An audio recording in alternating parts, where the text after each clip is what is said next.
आप देख रहे हैं अल्फा डिफेंस हिंदी में आपका स्वागत है। आज के इस वीडियो में हम लोग बात करेंगे लाइट कॉम्बैट एयरक्राफ्ट तेजस के बारे में। द इकोनॉमिक टाइम्स की तरफ से एक रिपोर्ट आई है जिसमें कहा गया है कि इजिप्ट ने लाइट कॉम्बैट एयरक्राफ्ट तेजस में इंटरेस्ट दिखाया है और HAL की तरफ से इजिप्ट को लोकल प्रोडक्शन ऑफर किया गया है।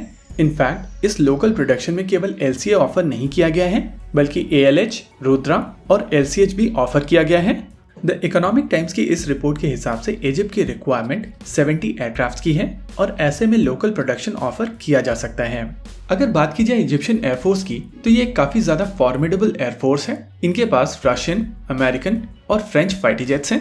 देखिए, अगर इजिप्ट की बात की जाए तो हिस्टोरिकली इजिप्ट के रिलेशनशिप इजराइल के साथ में अच्छे नहीं रहे हैं, लेकिन पिछले कुछ समय से दोनों देशों ने अपनी रिलेशनशिप को रिकंसाइल किया है। तो ऑब्वियस क्वेश्चन निकल कर आता है कि इस समय इजिप्ट का एनिमी कौन है। इस चीज को समझने के लिए आइए एक बार नजर डालते हैं इजिप्ट के मैप पर। अभी आप अपनी स्क्रीन के ऊपर इजिप्ट का मैप देख सकते हैं और अगर आप इस इलाके को समझेंगे तो ये काफी ज्यादा ट्रबल्ड इलाका है। अगर बात करें लीबिया की, जो इजिप्ट के साथ में काफी बड़ा बॉर्डर शेयर करता है, वहां पर एक प्रॉक्सी वॉर चल रही है।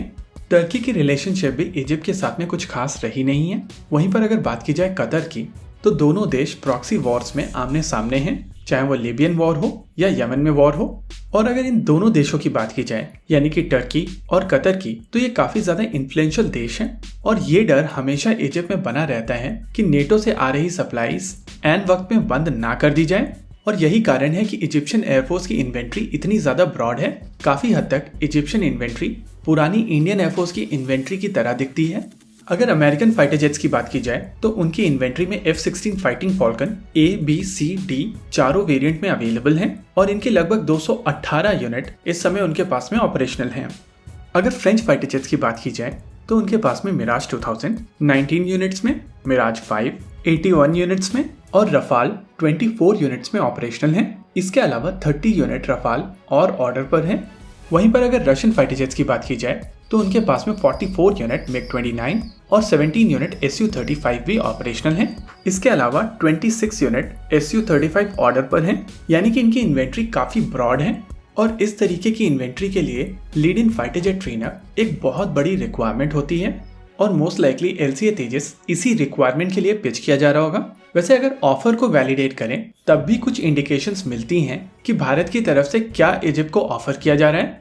देखिए, हिस्टोरिकली इंडिया और इजिप्ट की एक अच्छी खासी रिलेशनशिप रही है और एक पॉइंट ऑफ टाइम पर इंडिया और इजिप्ट मिलकर एक फाइटर जेट बनाना चाह रहे थे, लेकिन अब इंडिया एक फाइटर जेट बना चुका है और इंडिया की तरफ से टेक्नोलॉजी ट्रांसफर के साथ में ये फाइटर जेट इजिप्ट को ऑफर किया जा रहा है। साथ ही साथ लोकल प्रोडक्शन की वजह से इजिप्ट के पास में ये जो डर हमेशा बना रहता है कि कतर और टर्की उनकी फाइटर जेट सप्लाईज को रुकवा देंगे, उसको भी एड्रेस किया जा सकता है।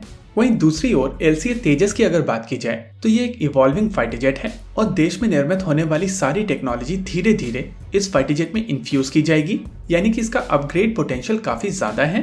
वैसे जब भी हम लोग LCA तेजस के एक्सपोर्ट की बात करते हैं तो कुछ लोगों की तरफ से कहा जाता है कि पहले आप अपने ऑर्डर्स को कंप्लीट करिए और उसके बाद एक्सपोर्ट की बात कीजिए। देखिए, यहाँ पर ये चीज समझना जरूरी है कि आपके पास में पोटेंशियल क्या है और आपके ऑर्डर्स क्या हैं। अगर इस समय भारत में फाइटर जेट निर्माण करने की क्षमता की बात की जाए तो LCA डिवीजन 8 फाइटर जेट हर साल निकाल सकता है। वहीं पर अगर किरण हैंगर की बात की जाए तो किरण हैंगर से 4 फाइटर जेट हर साल निकाले जा सकते हैं। वहीं LCA तेजस की जो नई डिवीजन बनाई गई है वहां से भी 8 फाइटर जेट निकाले जा सकते हैं। और रही बात HAL के नासिक असेंबली लाइन की, तो वहां से भी 12 फाइटर जेट हर साल निकाले जा सकते हैं, यानी कि ओवरऑल भारत का potential 32 fighter jet per year का है। लेकिन आपके ऑर्डर ही केवल 40 एयरक्राफ्ट का है, जिसमें 3 अलग अलग तरीके के फाइटर जेट्स हैं। IOC स्टैंडर्ड के 16, FOC स्टैंडर्ड के 16 और ट्रेनर 8 एयरक्राफ्ट। देखिए, असेंबली कैपेबिलिटी हमेशा ऑर्डर के बेसिस पर डिजाइन की जाती है और ओवर प्रोडक्शन किसी भी कंपनी के लिए एक लॉस मेकिंग डिसीजन होता है और उस हिसाब से एक्सपोर्ट के लिए तेजस को देश में भी प्रोड्यूस किया जा सकता है और जो कंट्री बड़ा ऑर्डर दे सकती है वहां पर लोकल प्रोडक्शन भी किया जा सकता है। इसी के साथ आज के इस वीडियो में रखते हैं केवल इतना ही। वीडियो को अंत तक देखने के लिए धन्यवाद। देखते रहिए अल्फा डिफेंस। जय हिंद।